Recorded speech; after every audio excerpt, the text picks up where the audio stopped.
গাজী টায়ারের এই ফ্যাক্টরিতে যে অগ্নিকাণ্ডের ঘটনাটি ঘটেছে গত 5 তারিখে এবং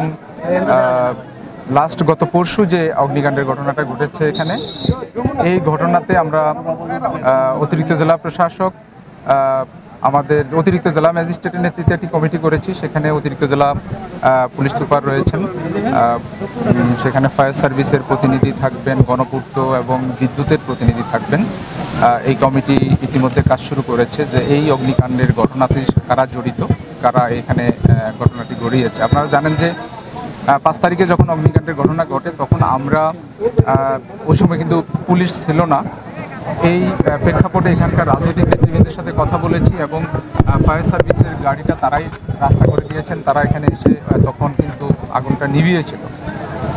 এরপর থেকে কিন্তু এখানে এই ফ্যাক্টরিটা বন্ধ ছিল এবং এই ফ্যাক্টরি বন্ধ থাকার কারণে এখানে তাদের ফ্যাক্টরি ওনার যারা ছিলেন তাদের নিজস্ব সিকিউরিটি সিস্টেম ছিল। কিন্তু হঠাৎ করে পরশু এই ফ্যাক্টরির মালিক তিনি গ্রেপ্তার হওয়ার পর এখানকার আমরা যেটা শুনেছি যে অনেক লোক, প্রচুর লোক এখানে এসে তারা এখানে লুটপাট করেছেন প্রথমে, এরপরে অগ্নিকাণ্ডের ঘটনাটা ঘটেছে।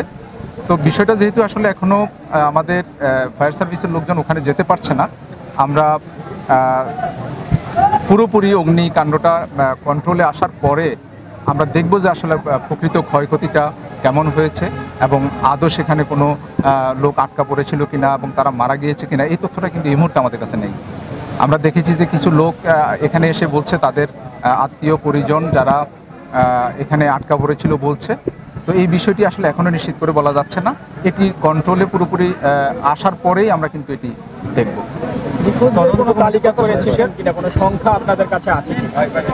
নিখোঁজের কোনো সংখ্যা এই মুহূর্তে আমাদের কাছে নেই। আমাদের কাছে যে মানুষগুলো আসছে তারা অনেকে এসে তাদের আত্মীয় স্বজনের কথা বলছে, তাদের স্বজনদের কথা বলছে। তারা অনেকে বলছে যে তারা এখান থেকে তাদের সাথে টেলিফোনে কথা বলেছে, এরপর থেকে তাদের সাথে যোগাযোগ নেই।